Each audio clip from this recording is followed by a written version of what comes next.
আসসালামু আলাইকুম।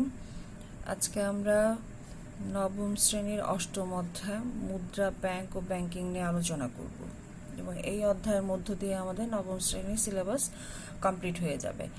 আজকে আমরা প্রথমে আলোচনা করব আমি প্রথমে বলেছি অধ্যায়ের নাম মুদ্রা, ব্যাংক ও ব্যাংকিং। প্রথমে আসছে মুদ্রা। মুদ্রা কিভাবে আসলো সেটা জানা খুব জরুরি। এরপরে আমরা শিখব মুদ্রা কাকে বলে। প্রথমে মুদ্রা কিভাবে আসলো। আমরা জানি প্রাচীন যুগে মানুষের চাহিদা ছিল খুব সীমিত, তখন তারা একে অন্যের সাথে দ্রব্য বিনিময় করত। এটাকে বিনিময় প্রথা বলে, এক দ্রব্যের বিনিময়ে অন্য দ্রব্য। কালক্রমে মানুষ যখন সেই বিনিময় প্রথা থেকে, সেটা প্রাচীন যুগের কথা, প্রাচীন যুগ থেকে মধ্যযুগে প্রবেশ করলো। এই মধ্যযুগে প্রবেশ করার ক্ষেত্রে বেশ কিছু বিষয় ছিল। প্রথমটা ছিল যানবাহনের অসুবিধাটা দূর করা। মানুষের দৈনন্দিন চাহিদা বৃদ্ধি পায় এবং মানুষের যে যান তৈরি করে, ঘোড়ার গাড়ি, নৌকা এবং জাহাজ, এগুলোর ফলে মানুষের জীবনে অন্যরকম একটা গতিশীলতা আসে।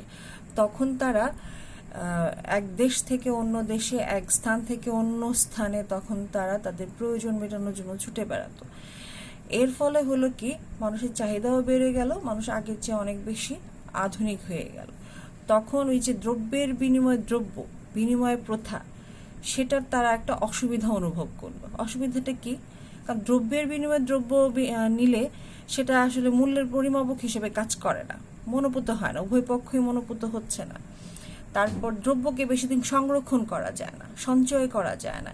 এই যে অসুবিধাটা, এই অসুবিধা থেকে বের হয়ে আসার জন্য তারা এমন কিছু আবিষ্কার করার চেষ্টা করলো, এমন কোনো মাধ্যম আবিষ্কারের চেষ্টা করলো যার ফলশ্রুতিতে মুদ্রা চলে আসলো। তখনকার দিনে মুদ্রা হিসেবে ব্যবহার করা হতো হাঙ্গরের দাঁত, শামুক, ঝিনুক, পোড়ামাটি। তারপরে আরেকটু যখন মানুষ আধুনিক হলো, তখন তারা বিভিন্ন ধাতব পদার্থ যেমন সোনা, রূপা, তামা ব্যবহার শুরু করলো। এখন পৃথিবী তো সেই প্রাচীন যুগে থেমে থাকেনি। প্রাচীন যুগ, মধ্যযুগ পার হয়ে এখন আমরা আধুনিক যুগে প্রবেশ করেছি। এখন যখন সেই প্রাচীন যুগ থেকে মানুষ মধ্যযুগে প্রবেশ করলো, তখন দেখলো যে জনসংখ্যা ক্রমান্বয়ে বৃদ্ধি পাচ্ছে এবং মানুষের চাহিদাও ক্রমান্বয়ে বৃদ্ধি পাচ্ছে। সেই যে ধাতব পদার্থ, এগুলো সরবরাহে ঘাটতি দেখা দিল এবং ধাতব পদার্থ দিয়ে অন্যান্য ব্যবহার, অলংকার সহ অন্যান্য ব্যবহার যখন বেড়ে গেল, তখন তারা এমন কোনো একটা মাধ্যম চিন্তা করলো যেটা দিয়ে তারা বিনিময় করতে পারে। তখন মুদ্রার আবিষ্কার হলো এবং কালক্রমে সেটা কাগজি মুদ্রায় রূপান্তর হলো। বর্তমানে ধাতব মুদ্রা দেখা যায় না, কাগজি মুদ্রায় চলছে। তোমরা জানো, আমরা যারা আধুনিক সময়ে আছি, এখন কাগজি মুদ্রাও কিন্তু এখন আর আমরা সেইভাবে ব্যবহার করছি না। বিভিন্ন কার্ড চলে এসছে, ডেবিট কার্ড, ক্রেডিট কার্ড ইত্যাদি। তাহলে আমরা মুদ্রার সংজ্ঞায় যেতে পারি। সেই যে বললাম, প্রাচীনকালে মানুষ অনুভব করলো যে মুদ্রাকে এমন হতে হবে যেটা মূল্যের পরিমাপক হিসেবে কাজ করবে, যেটা বিনিময়ের মাধ্যম হিসেবে কাজ করবে, যেটাকে দীর্ঘদিন সংরক্ষণ করা যাবে। তিনটা ব্যাপার চলে আসলো। এক, বিনিময়ের মাধ্যম হতে হবে যা সকলের নিকট গ্রহণযোগ্য এবং যেটা মূল্যের পরিমাপক হিসেবে কাজ করবে, যেটা দীর্ঘদিন সঞ্চয় করা যাবে। তাহলে তিনটা বৈশিষ্ট্যকে একত্রিত করলে আমরা একটা সংজ্ঞায় যেতে পারি। সংজ্ঞাটা কি? মুদ্রা এমন একটা বিনিময় মাধ্যম যা সবার নিকট গ্রহণীয়, যা মূল্যের পরিমাপক এবং যা সঞ্চয়ের মাধ্যম হিসেবে কাজ করবে। তিনটা বৈশিষ্ট্যই কিন্তু মুদ্রার তিনটা কাজ। প্রথম কাজ বিনিময়ের মাধ্যম এবং এটা মুদ্রার প্রথম কাজ। দেখো, তুমি আমার হাতে একটা কলম আছে, তুমি একটা কলম কিনতে চাও। এটা কিনতে গেলে অবশ্যই তোমাকে পে করতে হবে, অর্থাৎ তোমাকে মুদ্রা ব্যবহার করতে হবে। বাংলাদেশি মুদ্রার নাম কি? টাকা। তোমাকে টাকা ব্যবহার করতে হবে। তার মানে এটা একটা বিনিময়ের মাধ্যম। টাকা দিলে কলম পাবে, এক্সচেঞ্জ হবে। এরপরে সঞ্চয়ের ভান্ডার। তুমি কোনো সম্পদকে দীর্ঘদিন সংরক্ষণ করতে পারবা না, মানে কোনো দ্রব্যকে দীর্ঘদিন সংরক্ষণ করা সম্ভব না, সেটা একটা নির্দিষ্ট সময় পরে নষ্ট হয়ে যাবে। কিন্তু টাকা সঞ্চয়ের মাধ্যম হিসেবে কাজ করবে, একে তুমি দীর্ঘদিন সঞ্চিত করে রাখতে পারবে। তারপরে মূল্যের পরিমাপক। এই যে আমার হাতে আছে একটা কলম, টাকা আছে বলে আমরা পণ্যের মূল্য নির্ধারণ করতে পারি, শ্রমের মূল্য নির্ধারণ করতে পারি। এই কলমটার দাম 5 টাকা। টাকা আছে বলেই এই কলমটার দাম আমরা নির্ধারণ করতে পেরেছি, মূল্য পরিমাপ করতে পেরেছি। তাহলে মুদ্রার কাজ 3টা পেয়ে গেলাম। পরীক্ষায় আমাদের প্রায়ই আসে, মানে অর্ধবার্ষিক পরীক্ষায় এই অধ্যায়টা আছে। যখনই এই অধ্যায়টা থাকে খুব সহজ একটা প্রশ্ন আসে, মুদ্রা কি, মুদ্রার কাজ কি। তাহলে আমরা খুব সহজেই বলতে পারবো মুদ্রা কি। মুদ্রা হচ্ছে এমন একটা বিনিময় মাধ্যম যা সকলের নিকট গ্রহণযোগ্য এবং যা মূল্যের পরিমাপক এবং সঞ্চয়ের বাহন হিসেবে কাজ করবে। কাজ এই 3টাই, বিনিময়ের মাধ্যম, মূল্যের পরিমাপক এবং হচ্ছে সঞ্চয়ের ভাণ্ডার। তুমি যদি এই সংজ্ঞাটা শিখো, কাজ 3টাও তোমার মাথায় এমনিতেই চলে আসবে। মুদ্রা যখন চলে আসলো তখন মুদ্রার সাথে সাথে ব্যাংকও চলে আসলো, কারণ মুদ্রার উদ্ভব হওয়ার সাথে সাথেই মানুষের অর্থনৈতিক কর্মকাণ্ড বহু গুণ বেড়ে গেল। মানুষ তার নিজ দেশ ছেড়ে, তার ভৌগোলিক সীমা ছেড়ে সারা দেশে ছড়িয়ে পড়লো। ওই যে প্রথমে বলেছিলাম জাহাজ, সেই জাহাজ থেকেই দিয়েই তারা বিভিন্ন দেশ আবিষ্কার করা শুরু করলো এবং সেখানেও তাদের বাণিজ্য চালিয়ে গেল। এর ফলে ব্যাংক ব্যবস্থার উদ্ভব হলো, কারণ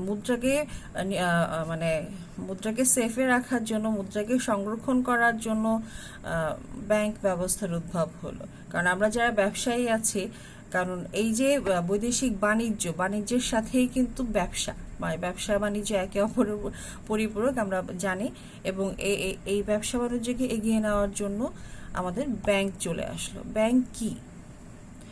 ব্যাংক পড়ার আগে আমাদেরকে পড়তে হবে হচ্ছে ব্যাংক কি। আমরা সবাই এখন জানি, আনুষ্ঠানিকভাবে জানবো ব্যাংক কি। প্রথমেই জানবো হচ্ছে ব্যাংক শব্দটা কোত্থেকে এসছে। এটা সম্বন্ধে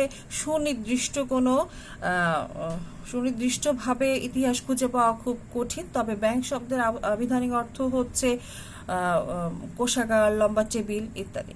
ব্যাংক শব্দটা কোত্থেকে আসছে? সবচেয়ে গ্রহণযোগ্য যে তথ্যটা আছে সেটা হচ্ছে প্রাচীন ল্যাটিন শব্দ ব্যাংক, ব্যাংকাস থেকে ব্যাংক শব্দটা আসছে। আচ্ছা, যার অর্থ হচ্ছে লম্বা টেবিল। ধারণা করা হয় যে মধ্যযুগীয় যে ইতিহাসটা আছে সেখান থেকে আমরা জানতে পারি যে লম্বার্ডি স্ট্রিটে এক শ্রেণীর বণিক লোকজন বসতেন, তারা লম্বা একটা টুলে বসে টাকার আদান প্রদান করতেন, অর্থাৎ টাকা জমা রাখতেন, টাকা ধার দিতেন। ব্যাংকও কিন্তু তাই করে, টাকা জমা রাখে এবং ধার দেয়। ওই যে তারা যে কাজটা করতো সেটারই আধুনিক রূপ হচ্ছে আজকের ব্যাংক। তাহলে ব্যাংক কি? ব্যাংকে অ্যাকাউন্ট নাই, ব্যাংক দেখি নাই, ব্যাংক শুনি নাই, এমন মানুষ এখন খুঁজে পাওয়া মুশকিল। যেহেতু আমরা আজকে পড়ছি হচ্ছে মুদ্রা, ব্যাংক ও ব্যাংকিং, সুতরাং ব্যাংকের সংজ্ঞাটা আমাদের জানাটা খুব জরুরি। সাধারণ অর্থে ব্যাংক হচ্ছে এমন একটা প্রতিষ্ঠান যা জনগণের কাছ থেকে সুদের বিনিময়ে আমানত সংগ্রহ করবে, এরপরে হচ্ছে মুনাফা অর্জনের জন্য সেটা বিনিয়োগ করবে এবং চাহিদা মাত্র, অর্থাৎ যার যখন মেয়াদ শেষ হবে তাকে টাকা ফেরত দিবে। আমরা ব্যাংকের সংজ্ঞাটা শুনলাম। আরেকটা সংজ্ঞা আছে, সেটা হচ্ছে অক্সফোর্ড ডিকশনারির মতে। এটা পরীক্ষায় প্রায়ই আসে। আর সবচেয়ে মজার ব্যাপার হচ্ছে আজকে যদি ক্লাস থাকতো তাহলে অবশ্যই ক্লাসে তোমাকে শিখিয়ে এটা আমি তোমার কাছ থেকে উত্তরটা নিতাম। অক্সফোর্ড ডিকশনারির মতে সংজ্ঞাটা কি, ব্যাংকের সংজ্ঞা কি? ব্যাংকের সংজ্ঞা হচ্ছে অর্থ জমা, তোলা এবং ঋণ দেওয়ার একটা নিরাপদ প্রতিষ্ঠান। 3টা শব্দ এখানে, অর্থ জমা, তোলা এবং ঋণ দেওয়ার নিরাপদ প্রতিষ্ঠান। 3টা কাজ, অর্থ জমা দিবে, অর্থ তুলবে এবং ঋণ দেওয়ার নিরাপদ প্রতিষ্ঠান হচ্ছে ব্যাংক। এই 3টা শব্দের মধ্যে ব্যাংকের সার্বিক বৈশিষ্ট্য ফুটে উঠেছে, অর্থাৎ ব্যাংক কি কাজ করে তা বোঝা যায়। প্রথম কাজ হচ্ছে সে আমানত সংগ্রহ করে। কারা আমানতকারী? যাদের আয় ব্যয় থেকে বেশি তারা হচ্ছে দেশের আমানতকারী, সঞ্চয়কারী। এরা বিভিন্ন অ্যাকাউন্টের মাধ্যমে ব্যাংকে টাকা জমা রাখে। তারপর হচ্ছে ঋণদান, ব্যাংক ঋণ দেয়। ব্যাংকের প্রধান আরেকটা কাজ হচ্ছে ঋণ দান। ঋণ কাকে দেয়? আমাদের মতো আমরা যারা উদ্যোক্তা আছি, ব্যবসায়ী আছি, তাদেরকে ব্যাংক ঋণ দেয়। এরপরে আরেকটা কাজ করে হচ্ছে বাট্টাকরণ করে, বিনিময় বিলের স্বীকৃতি দেয়। আমরা কিন্তু ফিনান্স ব্যাংকিং বইয়ের দ্বিতীয় অধ্যায়ে পড়ে আসছি প্রাপ্য বিল, প্রদেয় বিল, এগুলো বাট্টাকরণের প্রয়োজন হয়, এটা ব্যাংকের অন্যতম একটা কাজ। তারপরে হচ্ছে বৈদেশিক বাণিজ্যে অর্থায়ন এবং প্রত্যয়ন। বৈদেশিক বাণিজ্যে অর্থায়ন অর্থাৎ আমরা যখন ব্যবসা বাণিজ্য করব তখন দেশি মুদ্রাকে বিদেশি মুদ্রা বৈদেশিক মুদ্রায় রূপান্তর অথবা বৈদেশিক মুদ্রাকে দেশীয় মুদ্রায় রূপান্তরের প্রয়োজন পড়ে, যেটা ব্যাংক করে থাকে। আরেকটা প্রশ্ন এখানে আসে, সেটা হচ্ছে প্রত্যয়নপত্র। এটা একটা নতুন শব্দ তোমাদের জন্য, ইংরেজিতে যাকে বলে এলসি বা লেটার অফ ক্রেডিট। পরীক্ষায় একটা কমন প্রশ্ন হচ্ছে এলসি কি, এটা অবশ্যই আসবে। এটা তুমি যতদিন এই ফিনান্স ব্যাংকিং পড়বে, পরীক্ষা আসুক বা না আসুক, এই তথ্যটা তোমার মাথায় থাকতে হবে যে এলসি কি। সোজা বাংলায় এলসি হচ্ছে দুইটা ভিন্ন দেশ, খেয়াল করো, দুইটা ভিন্ন দেশের মধ্যে ক্রেতা বিক্রেতা। আমরা জানি, একটু আগে একটু বলে নেই, আমরা ক্রয় বিক্রয় যা করি পুরোটাই কিন্তু ধারে করি, পরে মূল্য পরিশোধ করি। অর্থাৎ দুইটা দেশের মধ্যে, দুইটা ভিন্ন দেশের মধ্যে ক্রেতা বিক্রেতার মধ্যে যখন বাকিতে পণ্য ক্রয় বিক্রয় হবে, তখন সেটা প্রমাণ হিসেবে এবং অর্থ প্রদানের নিশ্চয়তার জন্য যে দলিল প্রস্তুত করা হবে তার নাম হচ্ছে প্রত্যয়নপত্র।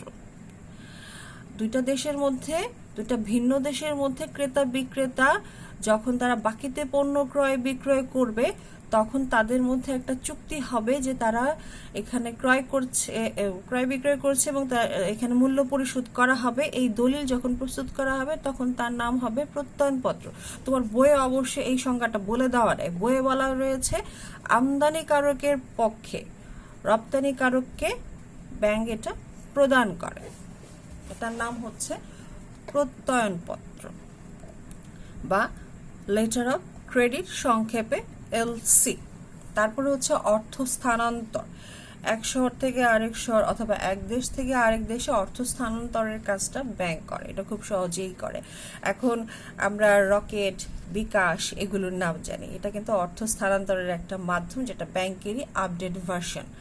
আচ্ছা, তারপরে হচ্ছে মূল্যবান দলিল সংরক্ষণ করে। ধরো তোমার সোনার গয়না আছে, নিজের কাছে হয়তো কোনো মূল্যবান দলিল আছে যেগুলো বাসায় রাখা খুব রিস্ক, এগুলো ব্যাংকে আমরা সহজেই লকার ভাড়া করে জমা রাখতে পারি।